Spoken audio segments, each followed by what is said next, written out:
Таа беше NC4K е North Cape 4000, значи таа е 4500 километри од Италија до Норвешка. Таа е таа до Норвешка. Да. И хардкро? Низ Хрватска, уствари. Таа е 1500, мислам, со околу 13.000 грубо. На моја рака не сум. За Имам лични гледач. проекти што ми висат. А инаку сите овие се организирани. Да. Сите се организирани и сега за природата нивна. Ја ти, Давид и уште 100 души ќе имаме благе везе за што се збори, Да. просечниот гледач ќе биде паднат од Марс, не Да, ја и не знам и како да му го приближам ова на просечниот гледач. искрено. не Знаеш, ти не така се да, замариш со тоа. да, ова ќе биде за луѓе што барем нешто малку За знаат. мене. Ова е за мене. Не. Целиот подкаст, секој мобет, секој епизода, секој снимање, секогаш е само за мене. Сум дел од Шичин мој центарот, луѓе кои што се собираат два пати Окей, у неделата и се медитираат. Друго, скрос нескриено alpinizam.org сајтот, кој што беше мој гласник за алпинизам од 2010 година до 2017 година, значи таму имам јас еден таб, Шичин. Така и те знам. Таков и впечаток ми оставаш дека си имаш дел од твојот живот како да постои некоја пракса, редовност Исто во тоа. можеби И сам кажа, се собирате, медитирате. Да. Не само што И сам, а ја иначе, извини, ја за Шричин мој знам од атлетски води. Прв пат да слушнам за Шричин мој од Да. трките низ парк што беа, па и целиот концепт на себе надминување. неколку работи од тоа што јас сум го правил во изминативе 25 кон 30 години со медитацијата се испреплетени. Да. И имаат еден збор што од нив излегува, тоа е себе надминување. Малце исчекор од она што би значило Прочитај реченицата. знаеш. Finding and overcoming the limits of body, Да, mind and soul. да. Никогаш јас не сум имал тренинг. Што е немогуче. Никад. Ја не знам што е структура на тренинг, не знам што е тренинг. Не, него трче маратон, трче полумаратон, вози еден ден, вози 100 км, вози 500 км. Ми доаѓаат идеи и само сакам да си ги отштиклирам. Ја можам да патам бавно 24 Јас. сати, не можам да патам жестоко 2 сати. Да. Сум качувал големи карпи, ми било нормално, знаеш, да ме нема цел да накачувам и така го возам и велосипедизмот. Да ме нема цел да. И многу Да. ме фасцинира кога луѓе се толку многу посветени, а целта му е идеја што си ја зацртал и си се надминува човекот и моите идеи такви, кое место да освојам, ама кое е времето, кажи ми времето кое е, не знам што да тренирам иначе, сваќаш? Да. Да. Ја, например, не сум израснат. Е, Да се така. напреварам со некој. Сум играл, например, фудбал. И тука зборам за работнички до нека младинска категорија. Да. И тука треба да ржиш, да речеме, така? Да. Меѓутоа, релативно сум бил млад. И од нека причина исчезнал интересот. После влегувам во планинарење и алпинизам. Тука Да, мој друг. немаш надпревар со некого, него чисто си ти сам со себе. Плюс влегуваш во еден круг кој што живее филозофски алпинизам.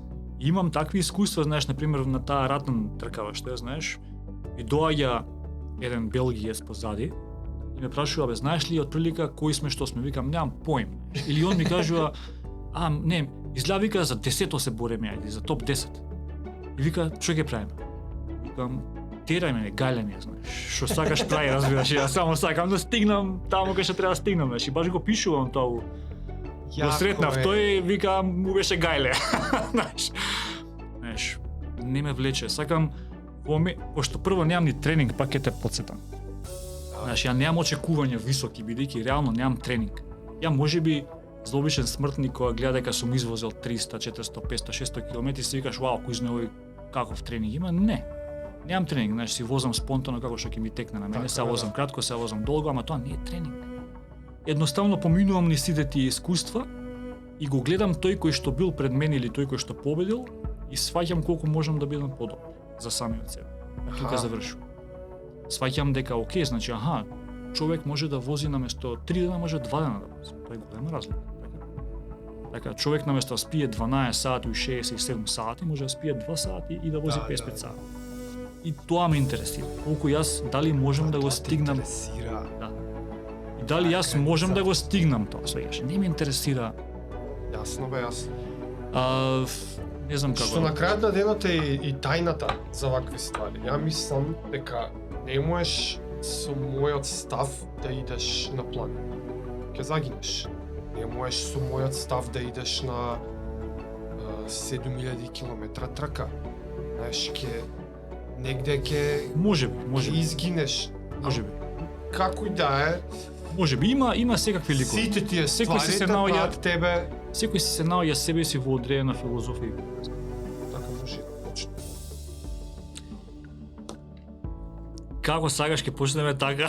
Да, бе. Не знам. И они ќе ни кажат кога е.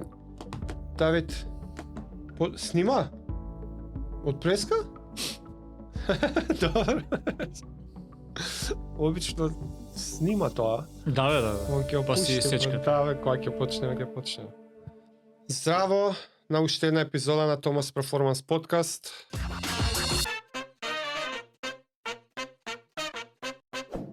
На гости ми е Игор Талевски. Добро дојде, Игор. Како си, добар? Ти благодарам за поканата, са дури и лоше се чувствувам, а после долго преговарање. Не се кире, тоа нормално е. Обично имам некоја одбивност да за интервјуа, некако чудно ми е да треба да зборам за себе, не знам. Но ете, фала ти за инспирација, за подбутнување и за трпение. Го разбирам тоа и фала ти и за тоа што преминуваш една граница на еден начин и на тоа поле. Ја и ти се знаеме веќе некое време, ама ме подсети кога се слушнавме за последен пат. Ја кај тебе на телефон сум Томе XR3, затоа што таков точек имам купувано, а кај мене после на телефон Игор Outdoor Мадалбал.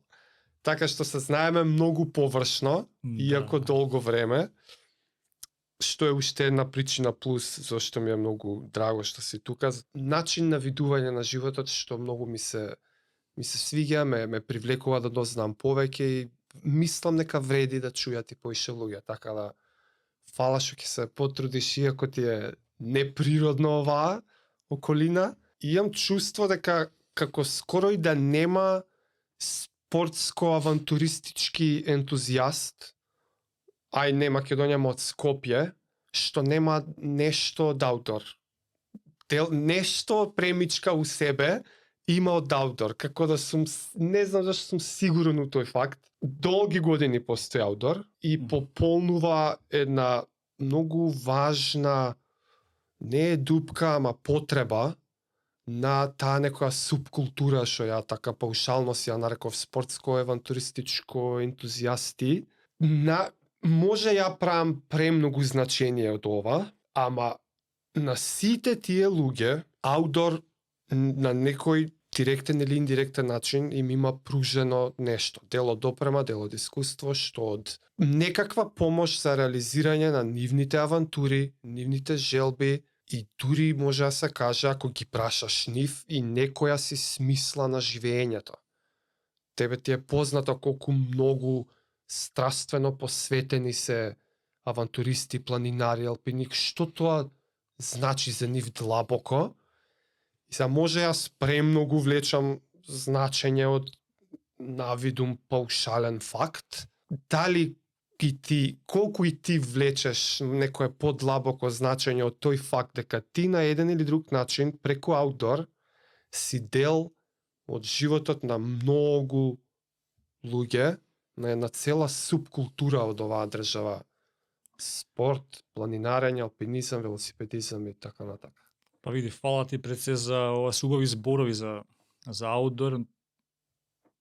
Ја не можам да се сетам дека некој до сега вака го споделил своето искуство и доживување за аутдор, а всушност нашата цел од секогаш била и таква, да не бидеме само еден дуќан кој што ќе продава нешто, туку да влеземе малце подлабоко во заедницата, да можеме да споделиме искуства, да советуваме и така натаму.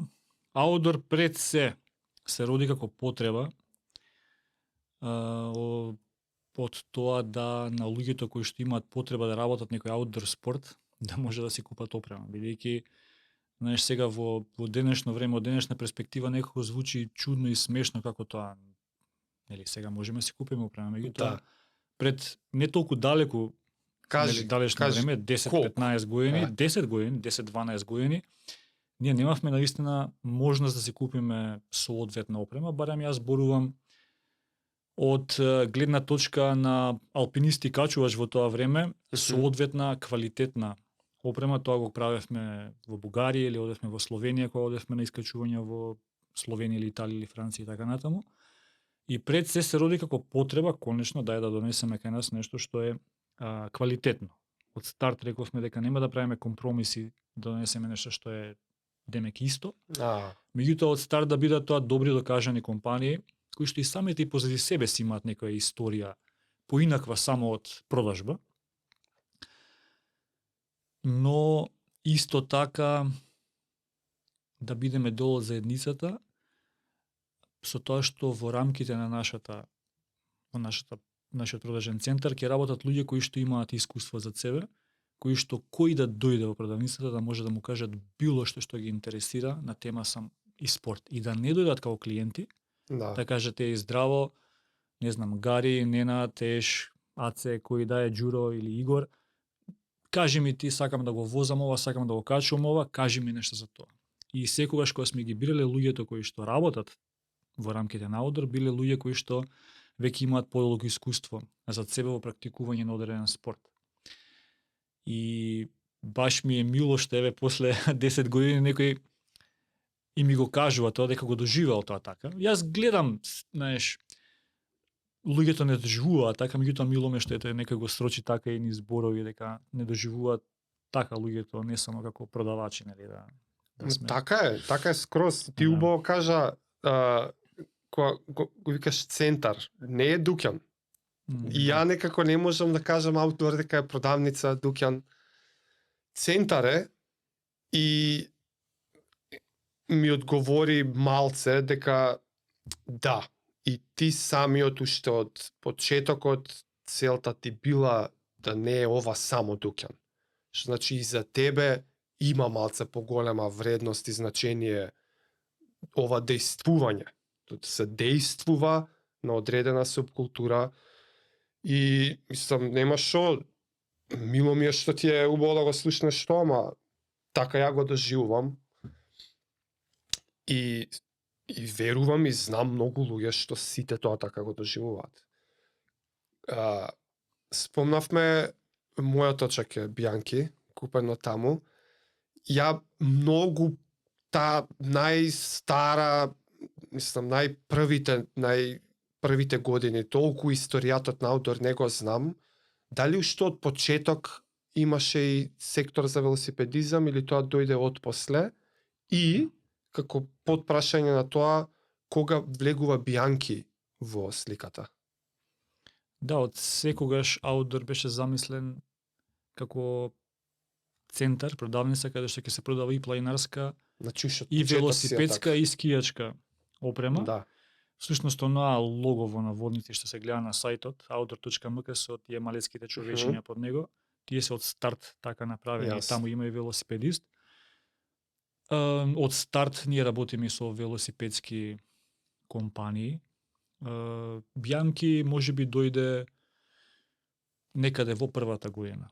Плюс значи, минус. од почеток. Да, од почеток, да. Од почеток е Бјанки со нас. Имаш некоја конкретна причина да се одбере Бјанки? Не зашто прашам. Да.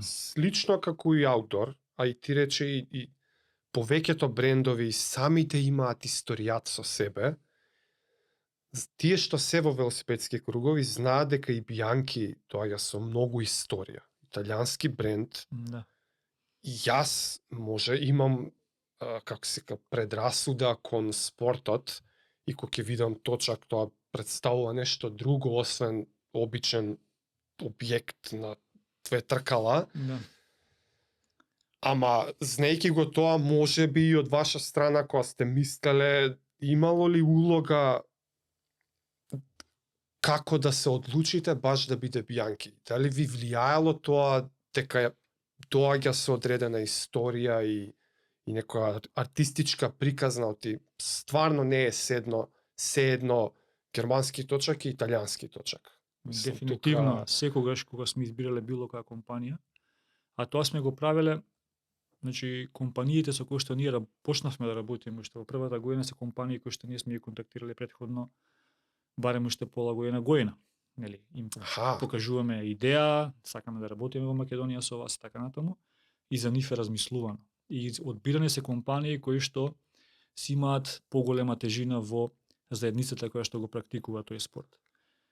Всушност, ние сме толку, да кажеме, импресионирани и инспирирани од нив, што, еве, полека се обидуваме и на нашиот сајт, покрај тоа што даваме одреден опис за производот кој што го продаваме, се обидуваме и кратка биографија за компанијата да споделиме, за да свати и тој некој човек кај нас кој што сака да купи опрема од таа компанија, да свати која е, да разбере која е приказната зад таа компанија, така да дефинитивно било која компанија која што била или е дел од Outdoor е компанија одбрана од нас поради одредена приказна во себе, одредена пасија во себе.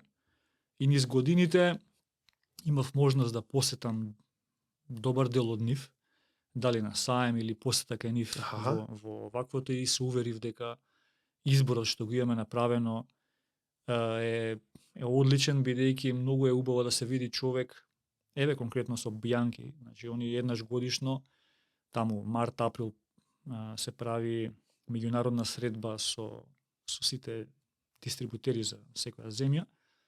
И знаеш, многу е убаво да се види човек кој во своите 50-60 години од својот живот работи во компанијата 30-40 години и го вадат на сцена да збори за дизајнот и гледаш дека, значи, во очите и во гестикулацијата му се гледа она неспласнувачка пасија за тоа што го зборува, знаеш. Ете, дали е жар у него. Да, дали е велосипедот на Бјанки, дали е тоа некоја патика на Герне или шлемот на Лимар или не знам, знаеш.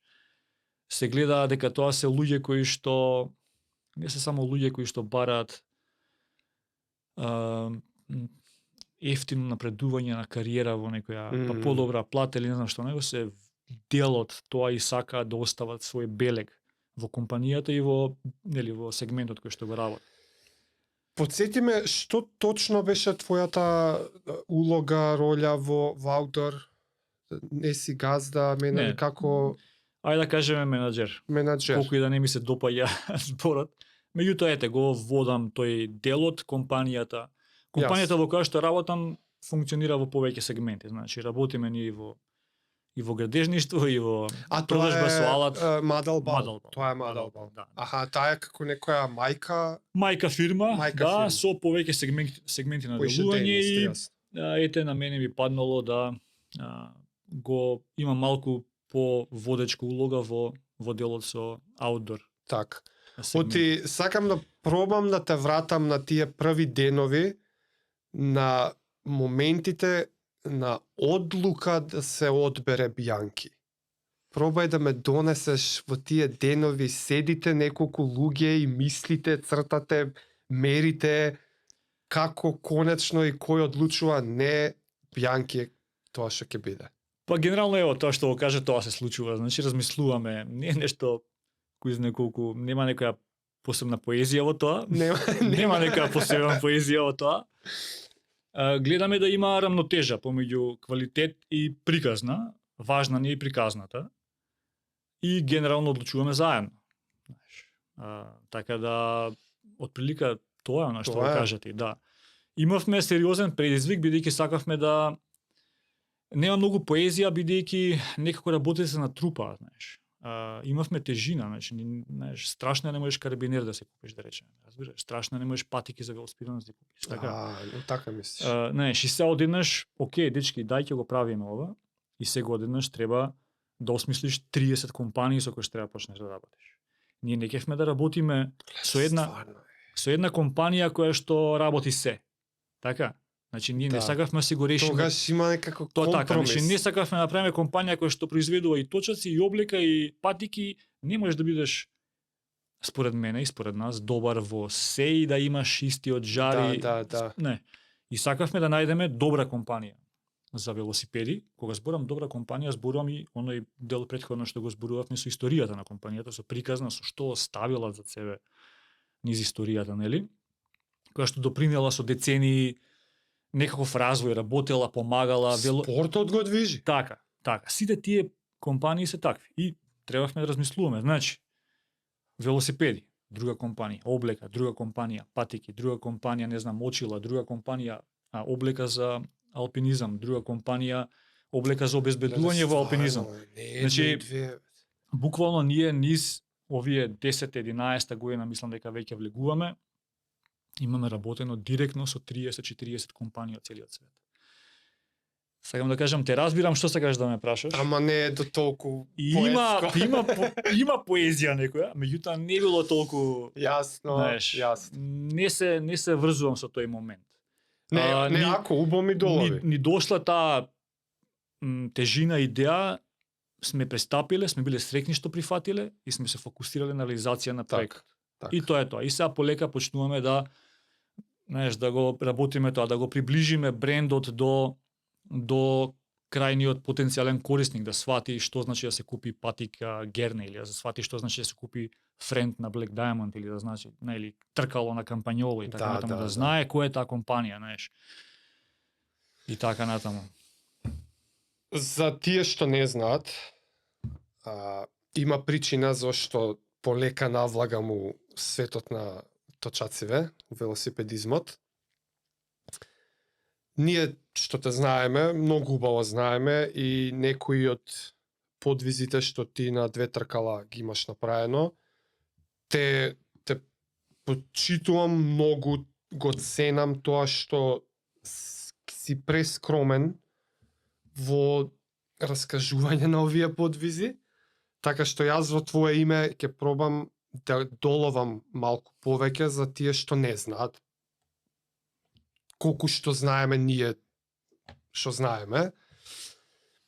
Игор, за вие што не знаете, на 2 тркала учествува на една многу уникатна дисциплина во велосипедизмот, а тоа е Unsupported Ultra Distance. Тоа е ултра долги дистанци на организирани настани, траки, иако ќе објаснам зашо не икам да ги наречам траки, ама се траки, без подршка, без тим околу тебе, без возило да ти подава, без ништо. Ти си сам на траки што знаат да бидат и по 6-7 илјади километри долги. Знаат да траат по неколку дена и недели. Че да повторам за тие што се неупатени. На точак, неколку недели без прекин, освен за спиење, што ти сам си го менаџираш. И едни од позначајните такви подвизи се настан во Босна лани, 1250 километри. Трансам е настан кој што може би повеќе луѓе го знаете, тоа е трка низ Америка. Од западниот брег до источниот брег, трка што е 6800 километри. Па имаме трка околу Холандија, 1900 километри. Па имаме North Cape, северниот Италија од Италија до најсеверната точка на Норвешка, на континентална Европа, 4500 километри. Значи збориме за такви настани. Реков дека се траки, реков дека се организирани настани. Зошто за мене не икам да кажам дека се само траки, затоа што како да не го доловуваат целокупната тежина на постигнувањето. Како да не е само трка ова, како да е некое трансценденс, како не можеш да завршиш вакво нешто, а да не доживееш некаква промена во врска со себе, на точак на 6800 километри. Ке мора да престанам, ја премногу сум фасциниран на оваа тема, можам сам да зборам многу време, ама мора префрлам на тебе да почнеме од како ти дојде за прв пат идеја за вакво нешто и како таа идеја после се развиваше за да ги завршиш и претпоставувам и многу наредни што си ги имаш Па, ајде вака ќе се задржам на први на подвигот. Знаеш, прво не го доживувам тоа што сум го направил за подвиг. Длабоко во себе верувам дека секој кој што би го имал времето на располагање кој што сум го имал јас, може да го направи тоа. Дури и со нормален фитнес, без некој посебен тренинг, јас тоа што сум го направил, сум го правил без тренинг. Зборуваме и ти самиот знаеш што значи тренинг. Јас не знам што значи структура на тренинг, такви работи. Да. Јас можеби излегувам малку почесто да возам и да возам пократки или полуги дистанци, меѓутоа тоа го правам по чувство. Далеку е од тоа што навистина значи тренинг. Да. Си возикам, Си го секаш. така, си возикам, си се одржувам во некаква Перфектен форма, збор. во некаква форма. И поради тоа верувам дека може да го направи секој. А Да. посебно човек кој што знае да си направи структура во својот тренинг. Така да би се воздржал, би се оградил од тоа дека сум направил некој подвиг. Само сум имал во одреден момент од мојот живот неколку денови слободни да можам цел ден да вртам. И отприлика според мене сметам дека секој кој што малце повеќе возел може да седне цел ден да вози 200-300 километри и ќе исполни таа оваква. Тешко е во денешно време со сите овие стресови низ кои што живееме, со различни обврски, да го замислиме тоа што ете некој може би возел 300 километри бидејќи секојдневните обврски ни го скратуваат времето кое што го имаме на располагање.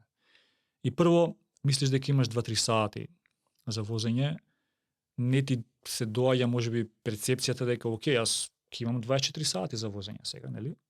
Второ, мислам дека можеби луѓето и нека причина друга може да биде и возат, навикнати се да возат експлозивно тие саат 2-3, да вртат, не знам, 30, 40, 50 на сат и да си каже, чекај бе, како можам јас да возам 300 км со 30, 40, 50 на сат. А не е таква приказната, нели? Тогаш темпото е поинако и така натаму. Меѓутоа пак сега да не навлегуваме, во секој случај сметам дека тоа што сум го направил е далеку од подвиг и може да го направи било кој. А како сум почнал да го правам, последно беше тоа прашање, би сакал да го поврзам со тоа што го правев пред да почнам да возам велосипед. Јас буквално почнав да возам велосипед 2018 година. Значи паднат сум во небо од небо во велосипедизмов. Се уште имам проблем да се идентификувам како велосипедист, просто уште не ми е јасно што правам, дали како што, нели?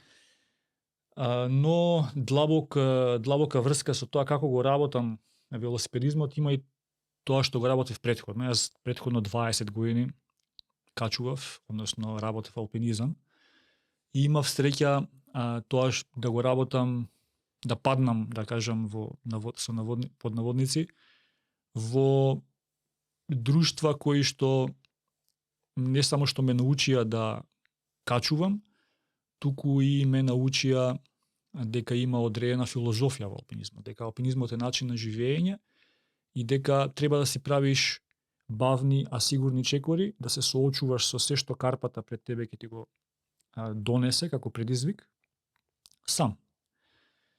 И така тоа го работев 20 на години. Значи, претходно и планинарев, нели?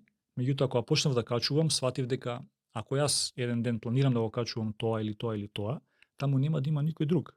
Значи, морам да знам со се што ќе се соочам таму, да се справувам сам.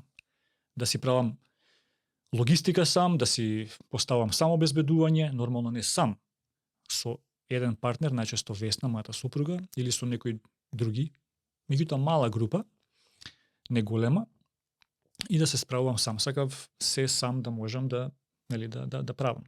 Тоа би рекол е таа филозофија на алпинистичкото живење. Е дел од филозофијата. Знаеш, мислам, може многу лесно, убава метафора да извадиш од тоа и во животот. Да, убаво е дефинитивно. Да си спремен се во животот, бар да знаеш дека можеш сам да го Дефинитивно, посебно што алпинизмот не е било каква активност, знаеш. Тоа му е не можеш да кажеш окей, сега веќе не можам, знаеш, си некаде Да. во некоја планина или во Нема, некоја не вертикала и сериозно треба да си подготвен и сериозно треба да се познаваш себе си. Знаеш, не можеш туку така да се улеташ во нешто, да речеме, нели? Ако претходно си имал убаво училиште да стигнеш до одреден, да речеме, момент, Да. таков, знаеш. И всушност јас така низ годините си ги правев тие такви бавни чекори, не летав кон некакви фиктивни, да кажам, успеси. Не ме интересираше да стигнам до врвот на планина повисоко од 8000 метри, само за да кажам дека сум бил на планина повисоко од 8000 метри. Ако тоа значи дека некој друг ми ги фиксира жињата, некој друг ми го поставува кампот, некој друг готви за мене, некој друг мисли се за мене, а јас само се приклучувам со јуморот и се влечам нагоре. Затоа што ако во еден момент се од тоа го снема, толку, да. И најчесто денеска тоа всушност е и туризам, знаеш. Луѓето се им е овозможено, само треба да знае да оди нагоре по тој фиксиран автопат и да, знаеш. Никогаш не сум гледал себе си во таква приказна.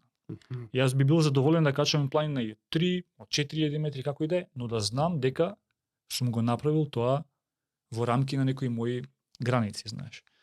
И исто така алпинизмот знаеш, те учи, него дефинира само висината, него го дефинираат технички тежини. Сега збориме малку за Да, комплексноста на теренот. Да, комплексноста на теренот, излегуваме може и малку од темата за велосипедизам, меѓутоа сакам малку да се да објаснам, бидејќи тоа остава всушност белег врз мене понатаму и зошто го работам и велосипедизмот на начин на кој што го работам, знаеш. Кога еден алпинист ја гледа планината пред себе, тој не ја доживува како еден макро, да речем, свет, туку веднаш се фокусира во одредени патеки каде што би можел да оди, размислува која е техничката тежина и така натаму. Чекор по чекор го деконструира проблемот. И секогаш пак ќе кажам, сум се обидувал тоа да го правам на еден што по-фер начин кон планината.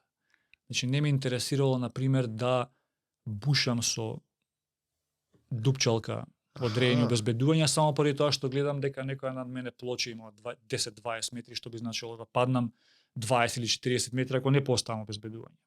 Сум си рекол дека ќе поставам точки за обезбедување до таму каде што карпата ми го нуди тоа. Значи ако карпава тука ми давала пукнатина, во наредните 10 метри не ми дала пукнатина, јас си кажувам или си одам доле, затоа што нема можност да се обезбедувам, или се фокусираш, качуваш без да се обезбедиш до следната точка каде што можеш да се обезбедиш. И таа е некоја фер комуникација според мене со планината. И не е срамно да се вратиш назад наместо да ја деградираш. Бидејќи според мене кога би ставил такво вештачко со бушење обезбедување, не само што ја деградираш, не само што си го намалуваш своето директно искуство и комуникација, разговор со планината, туку му го одземаш и правото на тој некој друг што ќе дојде после тебе да го надмине човечки возможности, не разбираш. Спортот од секогаш има некаков развој, знаеш, денеска луѓето скокаат подалеку, така, трчаат побрзо и во качувањето качуваат потешки работи. Според мене му го одземаш на некого рекордот, да речеме на водници, ако ти со своите можности сега направиш нешто вештачко, не разбираш. Да. Само поради тоа што си демек поминал одредена техничка тежина, но си поставил вештачко обезбедување. Ако без тоа вештачко обезбедување ти не можеш, фер да се вратиш назад. Бидејќи за 5-10 години ќе дојдат момци и девојки кои што ќе можат и ти им го одземаш тоа, ме разбираш? Сакам да кажам, да се навратиме назад, си поставив строги принципи во качувањето, кои што понатаму ми се префрлаат и во велосипедизмот. Инаку еден ден, буквално, пред да почнам јас воопшто да размислувам за велосипедизам, на секого ќе му се смеев, кој ќе ми кажеше ти ќе возиш друмски велосипед. Бидејќи 20 години јас живеев алпинизам, живеев планини, дали организирав дел од активностите на Македонската алпиничка федерација, размислував за мои акции, бев председател на алпиничката федерација 7-8 години. го организирав и се уште го организирам Ехо планински филмски фестивал, нели, и така натаму. Мојот живот беше само планина и природа. Знаеш, некој да ми кажеше ти ќе седнеш на точак и ќе возиш на асфалт, ќе го направев луд, ќе му се насмеев, знаеш. Меѓутоа што се случи? Имаше еден момент поврзан со аутдор. Некаде летото 2017 во нашиот дуќан влезе дечко кој што дуќанот беше се уште во центар на рекорд, да. И тогаш, знаеш, имаше реклами надвор, не можеш да видиш надвор, не може тој од надвор да види внатре и така натаму, и влегува во дуќанот, беше викенд, сабота беше. Со мојот колега се правевме некој муавет и влегува човек кој што, знаеш, го гледаш и знаеш дека нешто му се случувало.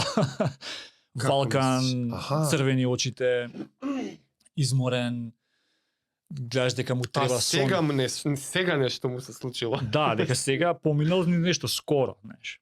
И знаеш, му викаме како си, што си, ти треба ли нешто помош? Не, вика, сакам само да си земам улјанце, треба да се го подмачкам точекот, сакам да отспиам малце, треба да одам на кај Истанбул.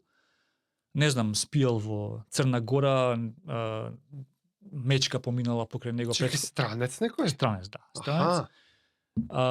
Возел 24 сати без престан, нешто, некои такви работи, па брза на кај Истанбул, почнал во Белгија нешто.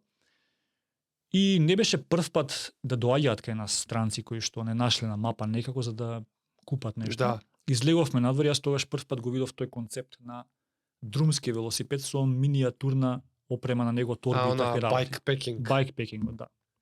Бидејќи до тогаш, пак ќе кажам, не ми интересираше мене ништо од аспект на друмски велосипедизам. И знаеш, малку се подзамислив, бидејќи во неговите очи јас го видов тоа што сум го гледал во себе или во некои други мои колеги кои се враќале од некое искачување, кое што било силно искачување за нив. Знаеш, нешто за што си се подготвувал цела година, некој сон твој се ротира, се врти околу него, знаеш. Го правиш тоа и го гледаш дека колку и да човеков пропател или дека е валкан или не знам што, е супер задоволен и има некоја радост во тие напатени очи, ме разбираш? Да, има исполнителност. Да, исполнет. И го испративме човеков, не кеше никаква помош, знаеш, секал сам да прави, знаеш. И ми остави впечаток. До тогаш многу луѓе поминувале што возеле низ светот. Меѓутоа, никогаш не сум се гледал јас во тоа. Меѓутоа, ми остави впечаток. И почнав да пребарувам по интернетот што тој прави, нели? И така открив за овие цел свет. Трки, да, нов свет скроз. И реков, окей, значи ако некогаш било кога јас почнам да возам или правам нешто со друмски велосипедизам што има врска, би го правил ова, бидејќи очигледно е алатка која што ти овозможува да влезеш во некои други светови. Физички и психички, знаеш. И релативно брзо јас есента почнав да планирам каде да возам. Кој е наредно? Никогаш не сум седнал на друмски велосипед претходно. Јас више се запишав за 2 трки. Тоа беше за трката преку низ Хрватска и за трката од Италија до Норвешка. Претходно немав седнато или свртено километар на друмски велосипед. Меѓутоа бев фасциниран и привлечен од можноста за нова авантура, меѓутоа и за она ново јадење стап на некој друг начин, ме разбираш. Да си бигинер во нова област. Почетник. Да. Светот е пред тебе. Да речеме, да. И буквално ја уште, значи, немав точак, имав само некаква идеја, се пријави за тие трките, чекав точакот да ми стигна некаде крај на јануари, почеток на февруари, вака по сеќавање, јас во мај веќе требаше возам 1400 километри. Со претходно, види, имав претходно дефинитивно јас планински велосипед, меѓутоа никогаш сериозно не го сваќав тоа. Знаеш, го користевме со Весна, заедно си возевме, не знам, до Караџица или бевме некаде Мавровско езеро или не знам околу Богомила, чисто еден поинаков викенд во нашиот живот, освен само качување. Никогаш ни велосипедизмот не ми беше, не сакав да навлегувам во филозофија и други и слично. За алпинизмот од друга страна, знаеш, има фотографии од моите први скачувања што се викај што 97, 8, 9, знаеш. За велосипедизмот немав ни една фотографија, знаеш, немав никаков линк со тоа, знаеш. Меѓутоа одеднаш онака тотална скроз смена, знаеш, престанувам да качувам, почнав да возам точак, почнам да возам на асфалт. И тоа е тоа, знаеш. Така Се се случуваат навлече. овие работи, што случуваат. Преубаво. Преубаво. Морам малце да те вратам, Да. затоа што многу ми се свигаше муабетот со животната филозофија и строгите принципи што сам на себе си ги наметнал преку алпинизмот. И би те прашал од каде, кој ти го пренесе тоа како знаење или како филозофија, од кој ти учеше? Ај, после 20 години и ти си веќе учител на други, како што спомна, си водел, си бил председател и слично, ама и од некој ти си морал да преземеш и да научиш. Како, кој беше тоа или кој е процес, од кој ти го Да. презема ова? Не можам знаење и искуство. Не можам да кажам дека сосема спонтано јас фатив еден природен тек на работите. Никогаш не помислив да прескокнам нешто. Во смисла, јас почнав да планинарам некаде 93-та, 4-та, 5-та, sejedno. И во тие следни 3-4 години се движиш низ нека планинска средина, знаеш, и нормално дека поминуваш низ некој релјеф кој што како планинар не навлегуваш во него, бидејќи немаш техниката и опремата, меѓутоа ти остава некој убав печаток. И само си стои, тој си тлее. Аха. И полека, низ годините, како што поминува, ти се раѓа и потреба, па може би сакала таму да одам. И таа 97 година, мислам дека беше, во Весникот Нова Македонија, во тој период, Весникот Нова Македонија беше тапет, значи зборам метар квадратен, може би се преклопуваше на 4 дела, да речеме, да, и во тој метар квадратен информации, вести, во сите тие страни, јас ми паѓа окото на едно мало квадратче, каде што пишува во Францускиот културен центар, ќе се одржува презентација од алпинисти за нивните подготовки во Алпите, бидејќи се подготвуваат за Хималај или нешто слично беше такво. И отидов на таа презентација во Францускиот културен центар. 10 луѓе имаше на таа презентација. Денеска знам дека сите тие веќе биле вклучени во качувале слично. Бев ја единствен кој што просто дошол од страна во тој круг. Аутсайдер, скроз нов човек. Да, скроз. Никад за алпинизам не сум ни чул што се вика, да речам, меѓутоа ете паднав таму. Презентацијата ја држеше Константин Циревири, кој што потоа стана мој инструктор. По презентацијата јас бев воодушевен од фотографиите и во себе веднаш добив потврда дека да, всушност јас тоа треба да го научам, ако сакам да одам ваму каде што не сум бил, каде што поминувам како планинар. Знаеш, значи ако сакам таму да одам, човеков и овие луѓе ќе ме научат. Тука се вештините, да, што прво треба да ги Да. стекнам.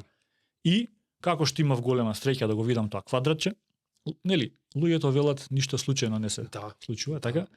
Така да не случајно го видов веројатно тоа квадратче. Така. Не случајно сметам, имав голема среќа да паднам во тоа друштво кое што, како што кажав преска, не само што ме научи да качувам и како да користам опремата, туку ме внесе во тој свет на филозофија и начин на живење на алпинизмот. Не вештачко бркање на резултати, бидејќи можеш многу лесно да ги бркаш тие резултати во една средина која што не разбираш тој алпинизам, лесно се представуваш себе си како некој, нели, денеска посебно социјалните медиуми, да, сликни се некаде со нека експонирана средина пози тебе и ти си некој, знаеш. Меѓутоа бев научен тоа да не го правам. Значи јас кога почнував да качувам, на мене ми беше кажувано опремата ќе се ставиш во ранец. За да не те гледаат другите, да не се правиш шизик ти со опремата на ранецот, знаеш. Не виси ништо, него е внатре во вакво, знаеш. И многу ми се допаѓаат тие елементи, бидејќи, знаеш, јас и како човек не сакав да се правам некој, знаеш. Јас. Си поминуваш, никој не те ни перцепира, одиш си качуваш тоа се дреса и седеш дома, знаеш. И ете, ме праша кој Константин Циревири е мојот прв инструктор учител низ годините. Јас станав член на Матка, алпиничкото друштво, алпиничкиот клуб. И потоа понатаму нормално бараш книги, бараш информации, немаше тогаш како преска што го правевме Моабетот од денешна перспектива тешко е да не знаеш, да веруваш дека тогаш немало пристап до информации. Знаеш, интернетот не беше до толку. Да, да, да. Купував ја списанија Climbing Rock and Ice во една будка таму кај Соборен храм, каде што продаваат странски списанија, не знам дали што продаваат. Знаеш, книги сме порачували слично. Исто така поминав на секвенци година и пол, две во Америка, и таму уште поизразен е тој. Имав среќа, иако веројатно не случајно, паднав во група на луѓе кои што качуваат, меѓутоа го качуваат тоа повторно така. Ги интересира стилот, не ги интересира вештачки да качат одредена тежина. Сакам да кажам. Пак ќе ти кажам, значи во алпинизмот имаш технички тежини, тоа се оцени. Например, 1, 2, 3, 4. Да. Одредена линија има четврка оцена. И се таа одредена линија, за да качиш четврка, треба или да ја солираш без да постоиш никакво обезбедување, или да ја се обезбедуваш самиот, или да има можеби некакви вештачки обезбедувања. И тие никако не сака да качуваат со вештачко обезбедување, бидејќи кој што кажав преска, го нема оној разговор со картата. Да. И тие филозофии, тоа остана длабоко во себе. Јас така продолжив да качувам. И така качував низ сите тие години. Мислам дека, не мислам, верувам, осеќам на што алудираш и познато ми е тоа чувство како едниот начин да е премногу механички, кога да речеме во алпинизмот, кога луѓе се концентрираат само на подвигот и сега ќе искачиме no matter what, и ќе бушиме и ќе правиме, тоа е како премногу механички гледано на нештото, ама многу луѓе не име тоа што им фали во душата. Многу луѓе трагаат да бидат исполнети, како човекот што сте го виделе кога дошол во аутдор. Тој зрачал со исполнетост на духот. Затоа што другиот начин на искачување, кога имаш комуникација со планината, го нуди тоа, веќе тоа не е механичко, тоа е веќе тоа надминување на очигледното, нешто што не се опишува со зборови, нешто што може да се мора да се доживее. Така што тој аспект мислам дека те сваќам и осеќам на што мислиш. Секој си се наоѓа себе си на некој начин во овие. Да, и твојот карактер со тоа резонира повеќе. Да. Некој апсолутно не гледа потреба од филозофија. Го интересира физикусот во качувањето и сака со своите врвови на прсти и патики за качување да помине техничка тежина која што во моментов е врв. И не го интересира можеби таа филозофија дека ја бе карпавов дека не ми дала пукнатина, па сега нема да бушам, така. И тоа е огромна популација во светот. Знаеш, мислам, многу луѓе така качуваат, не ги интересира, немаат време за филозофии. Сакаат да качат 10 денеска, така. Исто како што многу луѓе сакаат да јадат Неверест, знаеш. И сега не ги интересира нив дали имало шатори поставено или некој друг ставил јажиње така натаму, знаеш. Меѓутоа имаш друга група на луѓе кои што ги интересира тоа. Знаеш, ги интересира ако карпава ми вика нема пукнатина, идам фри соло, така. Да. Или си одам дома. Така. Си добив што си добив. И јас сум се нашол во ова. Да. Не велам дека јас најпаметен, дека е тоа најдобро, меѓутоа на мојот карактер во тој одреден момент така ми дошло, но длабоко верувам дека тоа е вистинскиот начин. Па ја тоа ќе ти кажам. Бидејќи мислам дека добиваш поправилен пристап на крајот на денот да се справиш вистински со одредена тежина. Во смисла, ти кога би постоело тоа, да речеме, вештачко у наводници обезбедување, и дека ако качиш 10, ако отидеш на друга карпа каде што тежината е 10, а ако го нема, тогаш дали би го качил тоа? Знаеш? Да. Јас може би качувам 6, меѓутоа го качувам во било какви услови у наводници, знаеш. И си ги знам границите и знам кога да кажам окей, доста е, така. Ја пак изгледам многу значење влечам од нештата, ама ја слушајќи го ова, неминовно ми доаѓаат метафории за животот, како истите тие две групи на луѓе имаат таков став и кон животот. Едните механички го брзаат, не ги интересира подлабоките значенија на нештата, само да се постигне нешто и толку, а другите сепак ги интересира патот, процесот, што тоа во душата ќе исполни. И сега не многу правилно е и морално убаво од тебе што не го судиш ни едното и ни другото, ама и самиот спомна, а и јас се согласувам, сметам дека другово не е подобро, ама не знам, како повеќе вредност дава, и зошто толку го пробувам да го алудирам овој момент, што сакам да го врзам и со... Не би осудувал. Не, нема судење, Пак да. ќе кажам, секој во себе Така, си се да. кажува некаде. Ти преска на почетокот спомна дека ова се трки, ама не се трки, знаеш, Да, тоа се факт настан трки.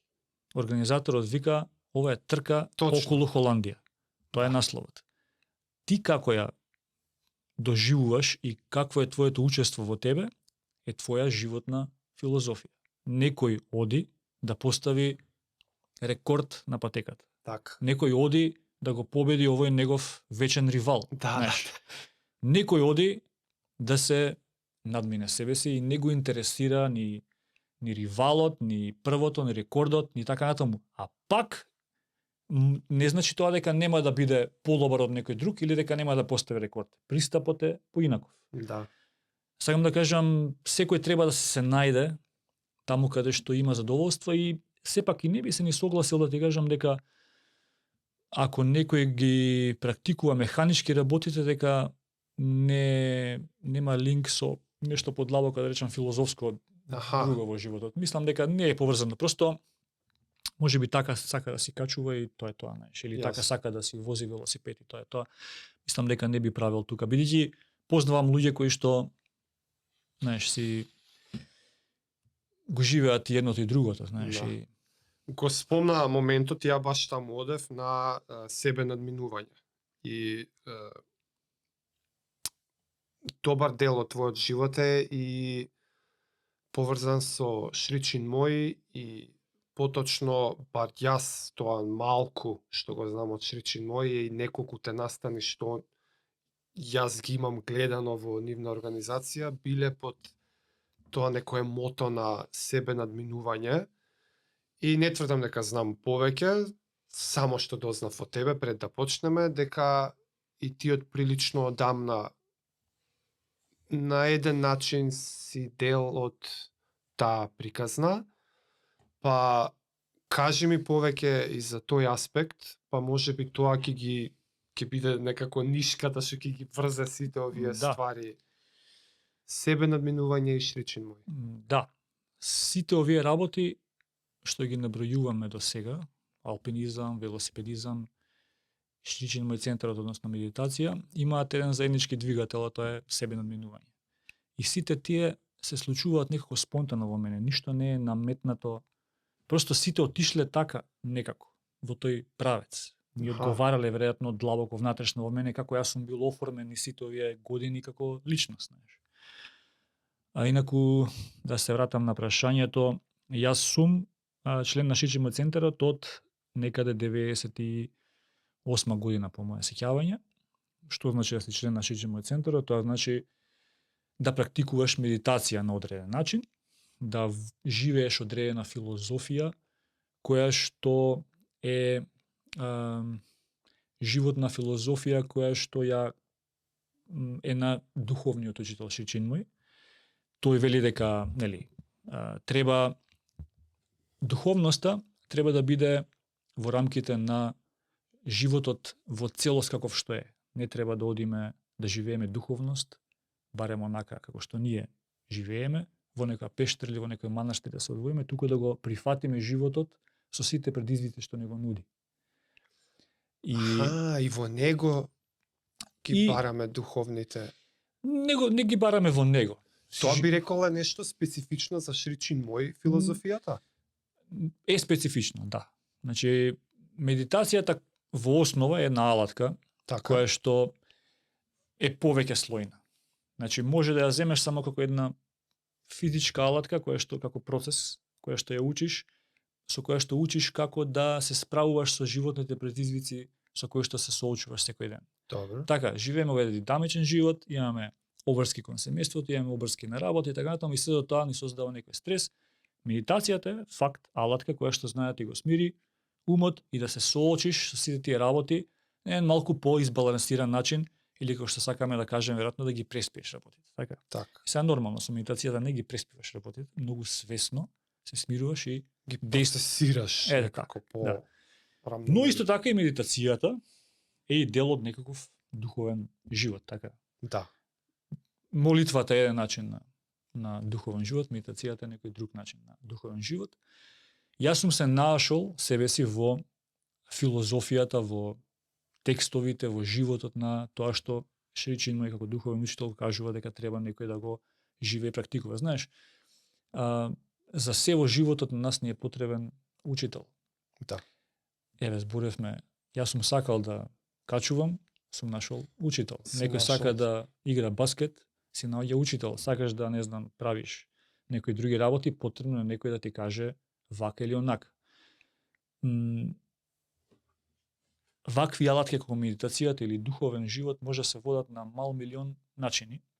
Јас сум се нашол во таа одредена, знаеш, филозофија, која што во себе, како што кажав, длабоко во себе го содржи тоа, како порака, дека треба да живееме во живо, во тоа што денеска значи живење во светот, нели, да го прифатиме се што ни дава животот. Во нормалното нормалното, секојдневие да да. го наоѓаме Да, духовното. и при тоа исто така, она што ние го кажуваме во здраво тело, здрав дух, Аха. и во оваа филозофија на Шичинов има длабока врска помеѓу практикување спорт и помеѓу практикување духовен живот. Така имаш храна за духот, медитација, и имаш храна за телото, имаш спорт. Тие две работи генерално си се надополнуваат една со друга.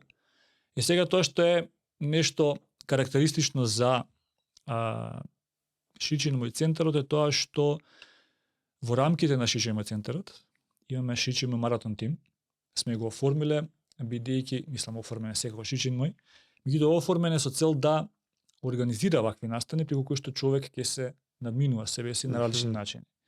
Еден од тие начини е трчање, не знам, полумаратон, маратон. Во Скопје го организираме по 24 пат оваа година. Во блиското опкружување во Бугарија има исто така маратони и трки на повеќе денови, на 6 и 10 дена трка. Во Србија имаме исто така маратони, ултрамаратони на 12 и 24 сати. На светско ниво исто така имаме една од најпознатите трки и сертифицирана трка, е трка на 3100 милји, значи се трча 50 дена просек по, не знам, 100 километри и така натаму. Тоа е составен дел од живеењето во тој свет, знаеш. И кога си во тој свет, опкружен со луѓе кои што постојано нешто прават интересно. Апсолутно, знаеш, имаш луѓе кои што го препливале по Ла-Манш, не знам, многу пати, знаеш. Препливуваат разни канали, трчаат 3100 милји, трчаат 12-24 сати, 6 или 10 дена. Имаш една плодна почва, инспиративна, која што, знаеш, те одржува и тебе во форма да си размислуваш за себе, во своето поле на делување, да се надминуваш себе си. И јас паралелно, како што го живеам тој живот на медитација и бидување дел од Шичинов центарот, сум нашол плодна почва инспирација да се обидувам да бидам што подобар пред се во алпинизмот и сега да бидам што подобар во велосипедизмот, низ филозофиите кои што сум ги нашол во нив. Значи да си сам, да се надминеш себе си, сам да се соочиш со тие работи сам и така натаму. Така да... Епа, етеа нишката. Да. Етеа негде у 90-тите зачнала таа потреба, трагање. Да. Доаѓа филозофија што ти резонирала блиску со духот. Многу се блиску тие работи и пак случајно. иако ништо не е случајно. Иако ништо Да. не е случајно. Веројатно, знаеш, не знам, ете така, животот ме носел низ разни Да, работи, ништо не е случајно. внатре во себе, Тоа те влекчело, да, тоа... а никогаш свесно. Да, никој знаеш, свесно. А, еден добар дел од активностите на Шичимо центарот е организација на концерти. Бидејќи Шичимо покрај тоа што беше активен како спортист, организатор и самиот практикуваш Да. на одредени спортови, тој беше активен и на музички план, знаеш, има илјадници песни и слично, и има групи од разни центри од светот кои што изведуваат негови аранжмани. Ја всушност, бидејќи во тој период многу планинарев и слично, во далечината во градов некаде, не знам каде беше, во центар некаде, видов постер со планина на него. Знаеш, зборам, не знам која година, 90 и вајда 6-7, нешто Аха. така. И а со еден пријател бевме и викам, и види нешто со планина има. Јас тогаш многу сакав да планинарам. И планинарев. И се приближивме до постерот и тој беше буквално постер, концерт на една група која се вика Mountain Silence, која што изведува песни, духовна музика, Аха. која што е аранжмани на музика на Шичин. Аха. И јас отидов на концертот. Без претходно, апсолутно да имам било каква врска, потреба со духовност, духовна музика, разбираш? Тоа ти е влезната Тоа ми беше точка влезната, на да, кај Шричино. Да. Значи, скрос од нигде никаде, знаеш, мислам, како да кажам. Никогаш јас не сум имал никаква врска со ништо. Не е свесно, ама да, гледаш. Отидов на тој концерт, сакав музика, слушав жанрови од кои што, да речам, косата на главата ќе ти се крене, знаеш. Но кога отидов на тој концерт, просто почувствував нешто што беше, да, многу добро.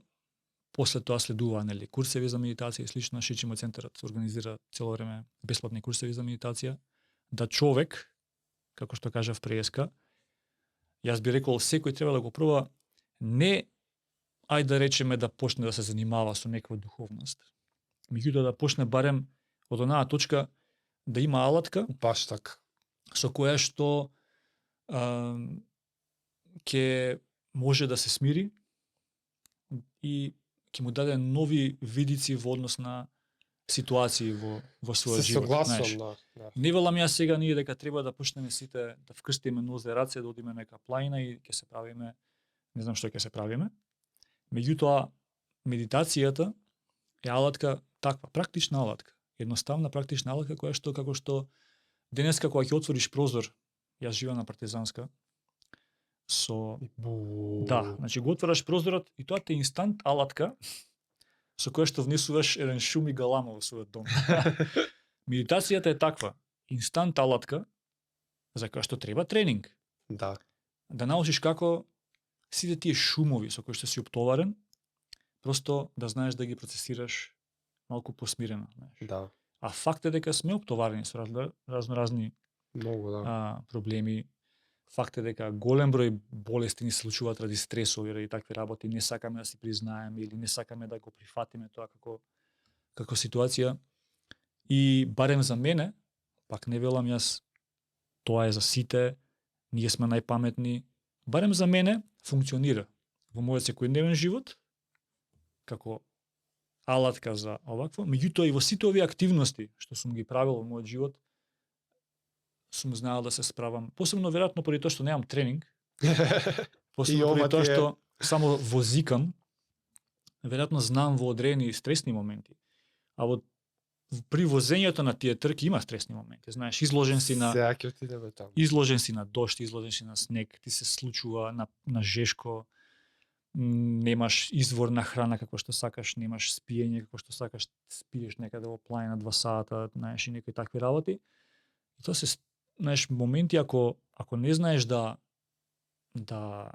а умот цело време ти внесува, знаеш, страв, да, несигурност, знаеш, ако не знаеш, да му кажеш олабави малце, така, просто веројатно потешко би продолжувал и поминувал. Па скоро невозможно. Мене многу ми се свигаше една една изјава за медитацијата. Не треба да медитираме за да станеме многу добри медитатори. Едноставно за да ја запознаеме таа алат, како што кажа. Да. Таа вештина на некој си мускул во мозокот со кој што вежбаме фокус, процесирање, филтри, што и да е, вештина со која што не се раѓаме, ама ја имаме потенцијално во себе, тука е за да ја извежбаме. Да. И едноставно треба да ја извежбаме. Јас би препорачал секому. Секому. И мислам дека многу брзо секој кој што практикува медитација може да го потврди тоа дека почва на сигурност дека тоа функционира дојуваш веднаш. Да. Бенефитите веднаш ги гледаш. очигледни. Да, веднаш ги гледаш бенефитите. Бар првите. Да. И понатаму само треба да продолжиш за да знаеш како да го одржуваш. Јас сум сигурен дека една од највредните алатки што си ги имал при својот арсенал на алати и опрема на, да речеме, една од тркиве, да ја земеме како пример, 2021 ти се наоѓаш на западниот брег на Америка. Каде точно беше стартот, негде? Асторија е Горе. мало градче во Орегон. Орегон. Да, Горе во Орегон, да. да. Тоа е на граница некаде мислам всушност е Испод во Орегон, Канада. испод Вашингтон, државата. Тој горниот крај, горен дел. северо-западниот крај на Америка и знам дека беше сакаше да одиш и претходно, се случи ковид, па имаше одложувања. Да. На страна тоа конечно се случува, конечно си таму, конечно си на целта. Да. Би те замолил да пробаш да ми доловиш чувството што го имаше тој прв ден и чувството што го имаше последниот ден на целта на спротивниот крај. Па, значи, трката преку Америка, односно Трансам, пошто има уште една друга трка, која што баш така се вика Race Across America, меѓутоа таа е со поддршка. Така? Јас ја работев Трансам, која што е без поддршка, Так. самостоен треба да си. Се случи како еден чекор напред, така. Значи, јас сум возел низ Хрватска 1400 км, сум возел од Италија до Норвешка 4500 км, и сега планираш што е следно поголемо. Да се така, надминеме. Така, да се Што е надминеме цело наредно? време нешто, како и секој човек. Ја мислам дека е сите ние имаме потреба цело време да правиме нешто веројатно повеќе, не знам. И да, ми фати око прилично брзо тој настан. Да се одложи еднаш поради ковидот и тоа се одрази малку дури негативно на мене, бидејќи, знаеш, учеството во овие трки не е само тие денови, додека траат тие трки. Туку одзимаат многу време од твојот живот и како подготовка за нив. И кога имаш настан пред себе кој што значи возење 6800 км и 50.000 метри качување, има еден стрес кај тебе дека треба да возиш, да, знаеш, и возиш и одеднаш нема настан, знаеш. А тоа се одразува, знаеш, не си заедно со сопругата, од работа ескивираш, знаеш, и одеднаш го нема, знаеш. И тоа што ме праша како се чувствував првиот ден таа следна година кога го организира настанот, се чувствував многу среќен и ослободен што конечно ќе можам да го отштиклирам ова, бидејќи ми тежи како проект на главата, знаеш. А јас кога слетав во Портланд, таму на аеродромот го склопив велосипедот и возев 105-6 км колку и да е до Асторија. Едно од најубавите возења ми беше тоа.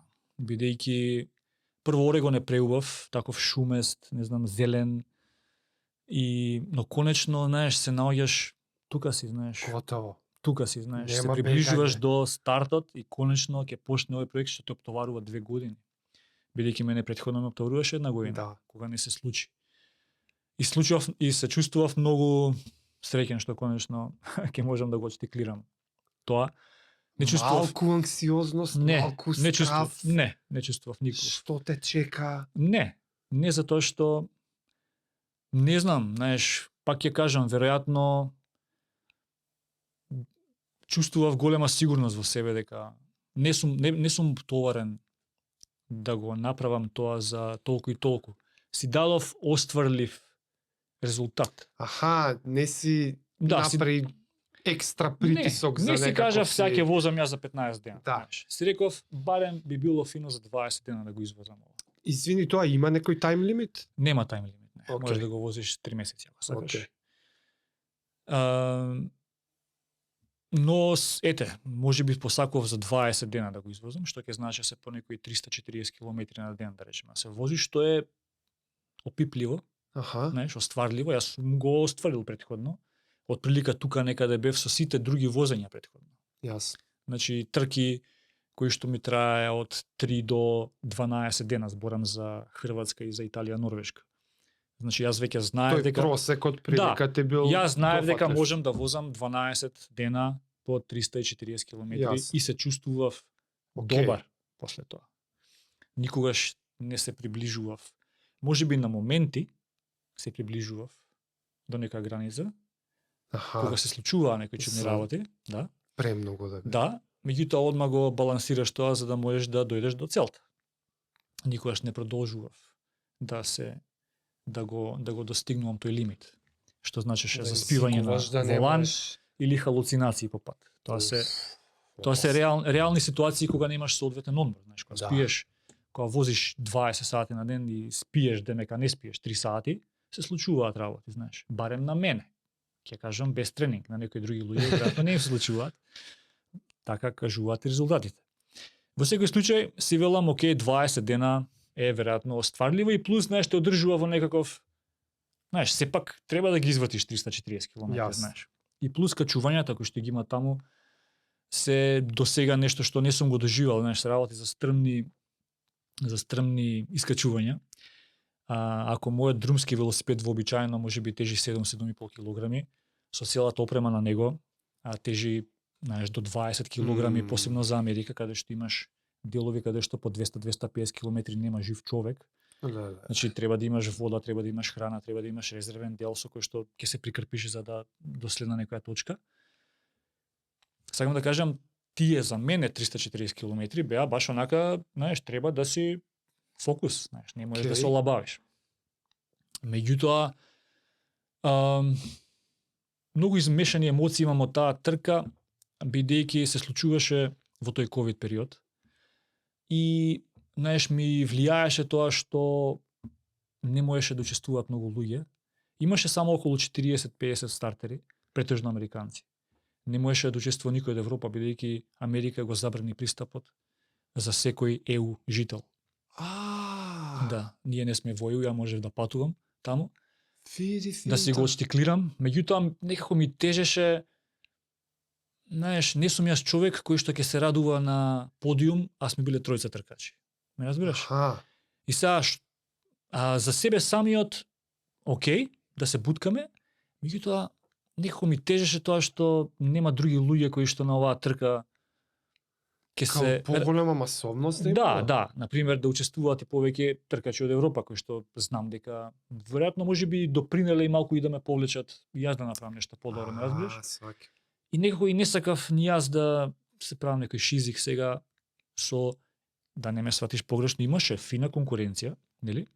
Меѓутоа ми фалеше малце поголема, нека да речеме, масовност. Ми беше дури и жал искрено за луѓе кои што низ годините ми стана така како пријатели, како ми беше криво за нив што не може да дојдат Од другиве трки што сте се гледале, да, европејците. Да.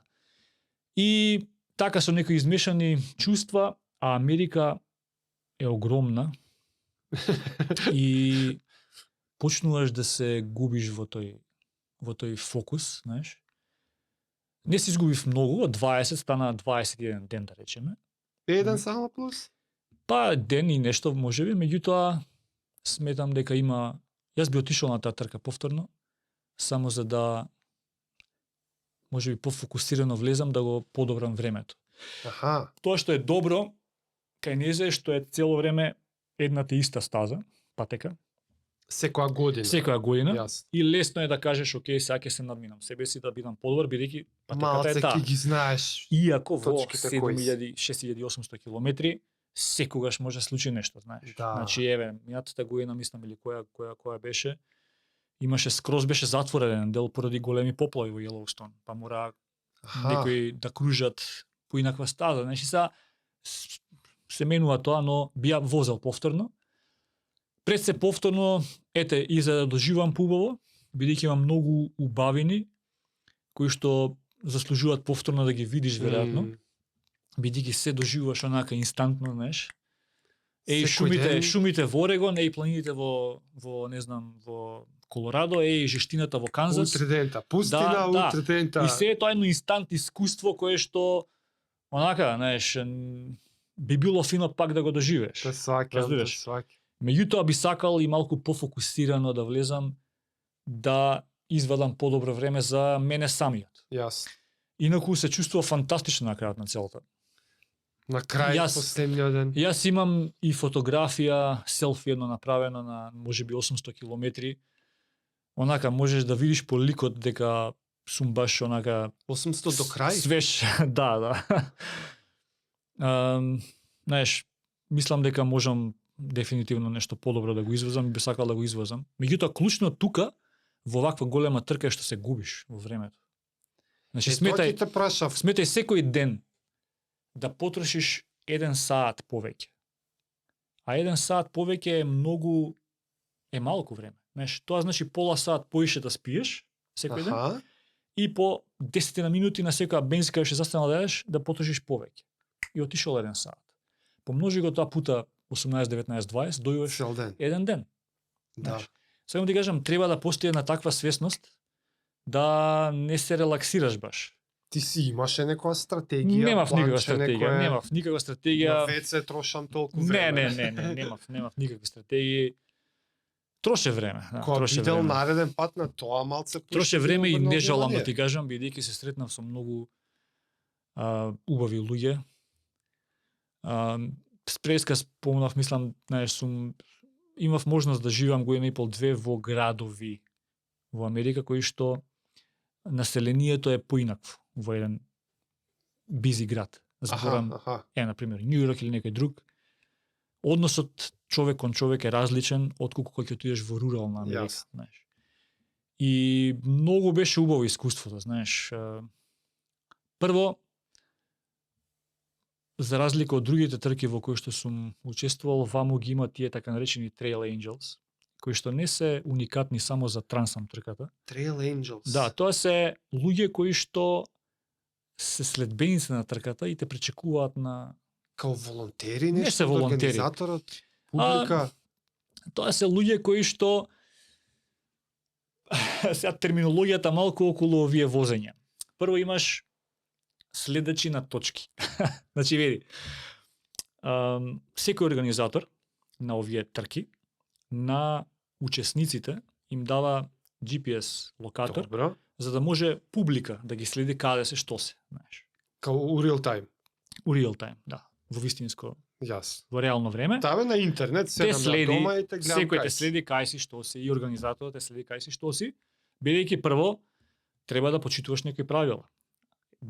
Едно од правилата е дека смееш да застануваш само таму каде што е комерцијално достапно за секој друг учесник. Не смееш да имаш сега јас преспав кај пријателот. Јасно. Знаеш, освен ако пријателот не каже дечки за сите вас домот мој е Јасно, отворен дури не јасно. поминете. Да, И се да, да. организаторот Фер.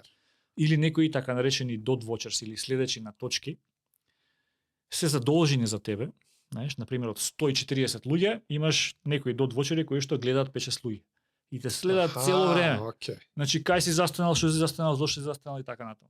Меѓутоа имаш и така наречени trail angels или ангели на патеката, на кои што им е официјално дозволено, они ветуваат дека на секој тркач ќе му застанат и ќе му понудат вода или овош или храна и можеш само од нив да го земеш тоа. Окей. Меѓутоа на страна од тие Trail Angels со кои што си правиш муабет и кои што се крајно пријатни луѓе. Они возат по патот. Не возат, него или- ти поминуваш Они се 6800 таму. километри и поминуваш низ мал милион градчиња и Ок. селциња, знаеш. И тие живеат таму и И си се пријавиле, ние да, сме и те тука. пречекуваат независно дали врне, дали е дожливо, дали е 1 сат после поноќ или, знаеш.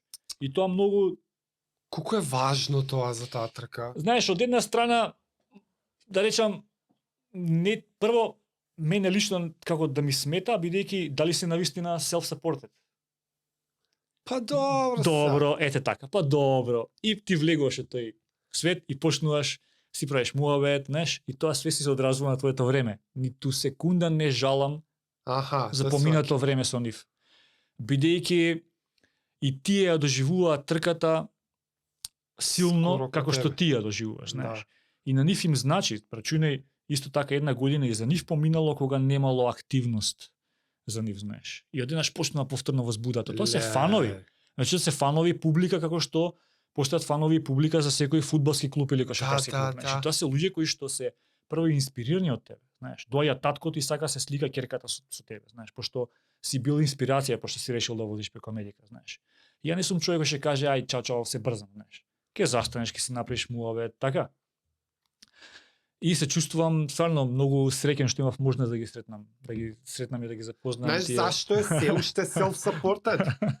Дека и да нема такво нешто и да тргнеш ти така сам сега на тура, Да. негде ќе застанеш у некое селце, човек Да. ќе ти сврти муабет, ќе ти помогне стварно. Не, дефинитивно, ама сакав да кажам дека доста пријатни луѓе и доста пријатни муабети и времето Убаво искуство. си оди. Знаеш, си поминува тука 5, 10, 15 минути, и пак ќе кажам, помножи го тоа со пута 20, Да. и ете, отишол тој еден ден. Не жалам ниту секунда. Многу убаво, животно искуство ми беше Дефинитивно. тоа, знаеш. Дали се надминав себе си? Се надминав, извозев 6800 км со 50.000 клаймб.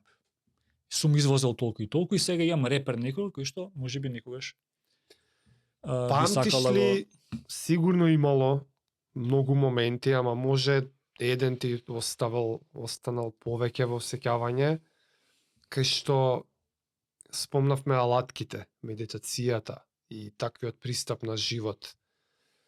Во момент на трката, да се осетиш, да си соочен со некаков предизвик или со некои мисли или што и да е, да постоела ситуација у која што само благодарение на алатките што можеби си ги развил низ годините, ти помогнале да ја пребродиш ситуацијата. Па постојано, секој ден. Постојано секој ден, бидејќи знаеш, почнува трката и имаш 10 сати дожд. Утопен си до кожа. Студено е, знаеш. После 2 дена, окей, ќе си сушиш, те фатил снег на некој планински превоз, знаеш. 9 сати, после тоа пак дожд. Температури под нула, зборам за Монтана, знаеш. И што пришо тие моменти? Ништо. Ти доаѓа мисла да се откажеш, да застанеш, не, никогаш не ми дошла таква мисла. Види, благодарение на алпинизмот не ми било мене и планинарењето. Извини, ти дошла па си ја оттурнал или не ти е ни јасно како може да дојде? Не, немам проблем, јас уживам во возењето и во поминувањето на тие простори. Знаеш, немам јас мисла што барам овдека, ниту еднаш не ми се појавила таква мисла. Ама еве те кисне. И по окей, тоа е дел од приказната, знаеш. И што би рекол некој, нема што ќе правиш ако ама ти велам длабоко во себе јас немам проблем да се соочам со тоа и да го поминам тоа, знаеш. Дали е тоа нешто што е благодарение на можеби за мене, да. На долгогодишна пракса на медитација, на долгогодишна пракса на за мене да. Не велам дека е исполнување. За мене да. Не велам дека е така за секој друг учесник. Веројатно секој друг има некој друг начин како да се справи со тоа. За тебе збориме. Го повторувам тоа бидејќи не сакам повторно да излезе дека наметнувам одреден начин на однесување и живење. Јасно. За мене сега ќе те присилам да наметнеш. Да. Во оваа смисла. Да. Што би имал нешто како зборови на совет или препорака за некој што можеби сонува да ја помине истата трка? Што би посоветувал некој као мене, Па што можеби сања пред се некоја би година? подсетил дека не сум човек кој што има тренинг програма. Добро. Значи не можам тука да споделам просветлување на тема тренинг. Фитнес на страна. Фитнес, Останатиот аспект. организиран и структуриран фитнес на страна. Тоа на страна. Меѓутоа, клучно според мене е возење сам и во домашни услови, бидејќи сметам дека колку и да возиш заедно со некој друг, после тоа нема да ти помогне да се справиш сам со одредени ситуации кога си сам. Бидејќи значи тоа возење сам во темница. Возење сам со животни околу тебе. Значи зборувам посебно во Америка, таму има знаеш, големи животни Да. слободни околу тебе. Нема тука како кај нас, не сум видел јас мечка 30 години во планина. Не, таму се случувало, тркачите гледале, знаеш, околу. Мечки, Да. елени. И треба да знаеш, да, јас вечерва сум станал во 1 сат после поноќ и со челната лампа кај да свртиш, имаш некакви очиња кои што околу тебе постојат. И треба да имаш тренинг да просто замолчиш, знаеш, тој страв да тоа е тоа што сконтролираш. продолжуваме понатаму и тој се плаши од тебе и ти се плашиш од него, ти си ја држиш твојата територија, он си ја држи својата територија и животот продолжува понатаму. Сакам да кажам, возење сам. Возење сам кога е дождливо и тука и кај нас, значи јас нели гледам прогнози и ќе врнело па нема да возам. Не, ќе возам бидејќи ќе ме фати дожд. Така. Секако. Возел температурата ќе била 40 степени. Ќе биде 40 степени кога ќе бидеш на таа трка. Ќе излезеш и ќе возиш и ќе се навикнеш да возиш кога е жешко, знаеш. Значи, Дожд, тоа е. снег, значи треба постојано Ова е тренинг, возење услови. сам во планина, возење сам и малку дефинитивно нормално пак ќе кажам возење и подолги тури дефинитивно да се навикнеш да седиш Тоа на ќе те седиштето прашам. со сати. Немаш тренинг, ама лакти, зглобови, врат. Да, треба навика и за тоа треба возење и подолги тури. Ја после на почетокот тоа го правев, сега малку забушавам, меѓутоа на почетокот знаев да излезам во 12 сат на полноќ и да возам, не знам, 400 км, речеме, низ превои, низ све, за да добиеш и должина и да качуваш одредена соодветна метража.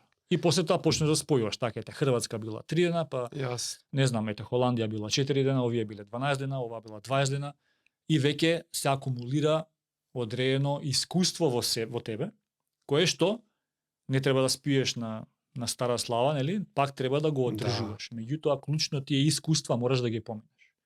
Значи, мораш да застанеш. Јас сум застанувал и да немам проблем со гума, а ги осеќам рацете дека ми се вкочанети, ќе застанам да изведам гумата да се сменам. Да знам дека можам во такви ситуации. Збориш као у домашни услови, Да, тоа да, е тренингот. Да. Затоа што тоа е реална ситуација. Ке ти се Значи, дупне гума. совете да не идам одма на тоа. Не. Нешто друго прво. Може би можеш одма да одиш на тоа, не знам. Ама не без Но други знај дека составен дел од овие трки е зависи што сакаш да постигнеш во нив од аспект на време. Значи Не, можеш да да се- возиш да се по 200 исполни. километри на ден, да си одбираш кога ќе возиш и да си уживаш и пак да се надминеш. Пак ќе си извозел 7 Јасно. така. Меѓутоа ако сакаш малце подобро време од аспект на помалку денови, тогаш дефинитивно треба да се справиш со малку спиење, со не баш избор на храна, значи бензинските пумпи се извор на храна, така. И тоа е. И тоа е, да, значи ќе најдеш некогаш нешто што јас сум вегетаријанец од 97 година. Така да можеби не баш ќе најдеш нешто овдека, а следна бензинска ти е на 50-100 километри речеме, разбираш, така да треба да се навикнеш на разноразни нелагодности. Меѓутоа општо земено целиот проект ми носи на мене голема Сигурно. задоволство. Сигурно. Да. Нема да остам да не збориме за ехо. И нема ја да зборам многу. Подсетиме само каква улога играш ти во ехо, тоа е комплетно твоја идеја од зародиш, или група луѓе, здружение, кажи ми буквално од инспирацијата за настанот, детаљите на настанот, што точно се, па понатака може и во организацијскиот елемент. Ехо не е само мој производ, Ехо е идеја, на група четворица луѓе кои што во тамо 2008-2009 година почувствуваа потреба дека своите искуства во планините треба да ги споделуваат почесто и во поголем временски гледна точка пред поширока јавност. Бидејќи претходно дали алпинисти, дали планинари или слично, ќе бевме поканети во некоја утринска емисија 10 минути да кажеме што работиме во нашиот живот со алпинизмот и сега ти треба да објасниш све, а не можеш, знаеш. И почувствувавме потреба дека треба да направиме одредена платформа на која што ќе ја поканиме заинтересираната јавност, меѓутоа и други наши колеги кои што ја уживаат планината на друг начин, значи ние сме биле алпинисти, а дека ќе ги поканиме скијачите, ќе ги поканиме планинарите, ќе ги поканиме не знам кајакарите и слично. Ние сме таму заедно. Треба да се разбираме помеѓу себе, да се почитуваме, да се ги знаеме границите, потребите, нели? Така да од повеќе причини имаше потреба да направиме настан кој што ќе не зближува и настан преку кој што ќе ја споделуваме нашата приказна. И тој настан да инспирирате други. Ете така. И тој настан го крстивме Ехо. Идејата беше дека не само наши приказни, туку и приказни од целиот свет ќе одекнуваат преку нас пред нашата публика. Аха. И тоа го правиме од 2010 година. Веќе имаме некоја бројка од не знам, повеќе од 500 филмови, 50 на 60 на презентации. Имаме издадено 7 книги и така натаму. Се обидуваме исто така после главниот настан да посетиме и други места, други градови, каде што знаеме дека има активна заедница која што работи. Плюс. Да, бидејќи Ехо го организираме за време на работните денови. Не секој може да дојде од друг град да гледа некој филм или да слуша одредена презентација. Така го направивме бидејќи поентата беше да кај ќе се инспирираме во текот на неделата, а викенд одиме да уживаме планина. Да. Но не може да дојдат секојаш, нели, луѓе од други градови, и поради тоа се одлучивме да направиме и напор да посетуваме други градови. До сега сме посетиле повеќе, каде што исто така и таму се обидуваме пак локално да направиме некоја платформа преку која што и тие пред својата локална заедница ќе споделат што направиле, бидејќи тие претходно и нивни па да, и тие на пример, записи. знаеш, не знам, карикирам сега, од некој планинарско друштво во некој град, немале до сега можност да кажат пред своите сограѓани што направиле. Да. И сега доаѓа одеднаш Ехо, споделуваме 3-4 филмови кои што може биле победници или биле интересни за потребите на таа заедница, и плюс правиме организација од локален некој херој, да кажам, што направил нешто интересно, и така се обидуваме да ја растеме културата на прифаќање и разбирање на планинските спортови и активности, знаеш. Ова не е онаков класичен филмски фестивал кога има жири, па категории, па нешто се бираат победници, или може има нешто слично? Да, има. Од пред некоја година Ехо е меѓународен фестивал, опред некоја година преводачки фестивал. Ние секоја година добиваме повеќе од 100 апликации од цел свет.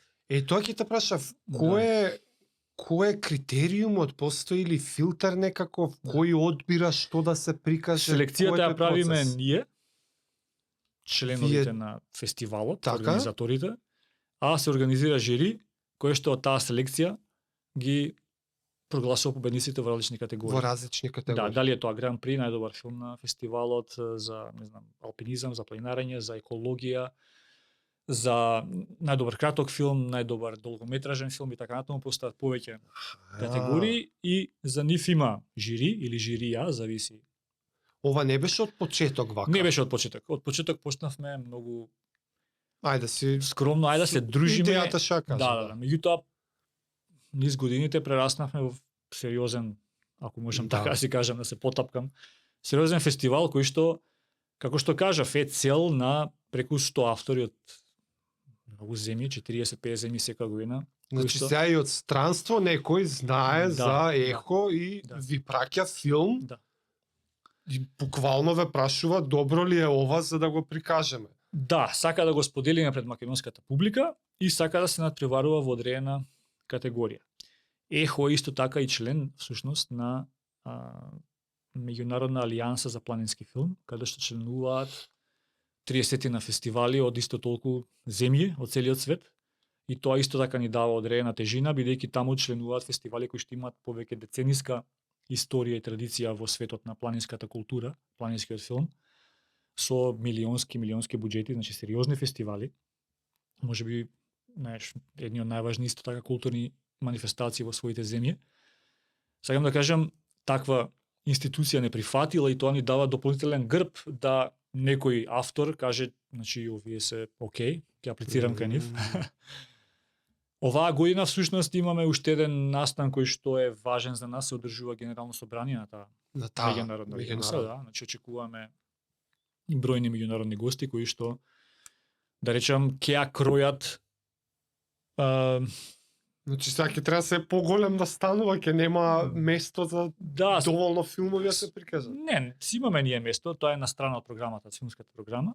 Меѓутоа имаме доста богата програма секако.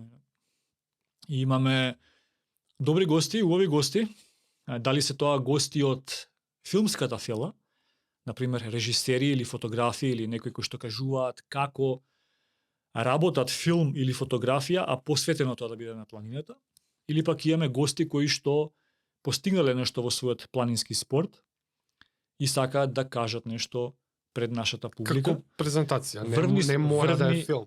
Да, не мора да е филм. Врвни луѓе во својот спорт, зборам. И ни било навистина големо задоволство што ни биле гости луѓе кои што, да речеме, одбиваат додатно други фестивали, а Да. дошле на нашиот поради тоа што гледаат одредена, ајде да кажам, искреност, чистота, некоја во организацијата не е, знаеш, нема некоја претенциозност, Јасно. црвени килими и такви работи, него онака баш дружба на една поширока заедница која што на различни начини ги сака и ги ужива планините. Баш така е, да. И навистина сме горди и среќни и на гостите кои што сме ги имале, на филмовите кои што биле дел од нашата програма. И ете, фаќаме некој правец кој што и ние самите сме знаени каде стигнавме.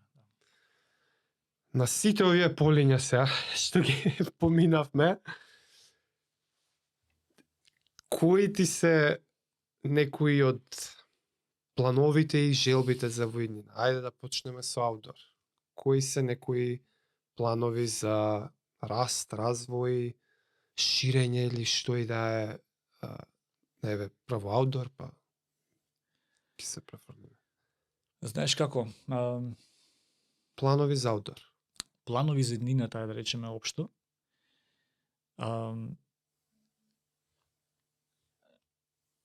тоа што се случи за мене со алпинизмот, нешто што беше религија за мене, каде што се гледав себе си и сметав дека нема, нема ништо друго, а одеднаш го нема и правиш некои други предизвици во животот. Знаеш како, не ми дава, не размислувам што ќе, Аха. ме сваѓаш? Еве и во велосипедизмот Ти прави да не бидеш многу така ноншалантен со правење планови. имам некои сателити проектчиња кои што сакам да ги направам во велосипедизмот. Ајде за тие. Меѓутоа кога некој ќе ме праша кое е тоа, можам слободно да кажам дека навистина и не знам, бидејќи утре можеби ќе почнам да се занимавам со Нешто некоја трето. со нешто трето, да. Знаеш, и стварно би бил неискрен ако кажам јас сакам сега да не би бил целосен. Не искрен, меѓутоа не целосен, јас сакам сега да одам преку Африка, знаеш, карикирам. Затоа што јас можеби сакам, меѓутоа не се оптоварувам со Не, јас да сваќам, да. не знам што ќе отворен сум кон секаков предизвик што ќе дојде. Ко да знаеш И- дека ќе има, Ќе има. ама не му даваш сега некои констрикции, Па да, ќе дефиниции. има бидејќи цел мој живот ја нешто Јасно. друго ново работам. Може би на тема ехо, сега откако сте членови на Алијансата, Би може сакал таму се- има некои... би сакал се да има органски раст. Знаеш, не сакам да она што го правевме преска како разговор дека секогаш сум сакал да одам чекор по чекор, знаеш. Аха. Не сакам Аудер да стане билионски бизнис утре. Затоа што падот ќе биде голем, ме разбираш? И ќе се изгуби... Не, туку сакам другото. да си расте органско заедно со заедницата, ме разбираш? Така сакам сите други работи што ги правам да си растат органско на некој начин, Да. знаеш, не знам како да кажам. Неприсилено. Неприсилено, да. Во сите овие полиња на моје действување, јас можам да набрам разни работи кои што сакам да ги направам, меѓутоа искрено како да не можам да ги изговорам, знаеш. Бидејќи се мислам дека утре Нешто друго. нешто друго ќе, знаеш. Ништо тоа. Инаку би сакал да се вратам на во Босна се раќам оваа година. Истата, Не е истата, малку е изменета рутата. ама тоа е брендот, тоа е Бихард. Да, Бихард, веројатно Босна Хард или нешто, не знам искрено што значи тоа, но таа е трка која што повторно ќе биде околу 1200 не знам 50 километри, но додаваат километри на качување. Да. Значи ќе биде нешто по интензивно во качувањето, не знам, нешто околу 16.000 или така нешто ќе биде качување. Јас сакав се надев дека нема се смени стазата, бидејќи сакав да го подобрам времето. Минатата година имав некои здравствени проблеми при возењето и знам дека би можел да си го подобрам времето. Но сега тоа малку паѓа во вода бидејќи стазата е сменета. Сега друго е. Меѓутоа би знаел што би значило да го подобрам времето. Да. Знаеш.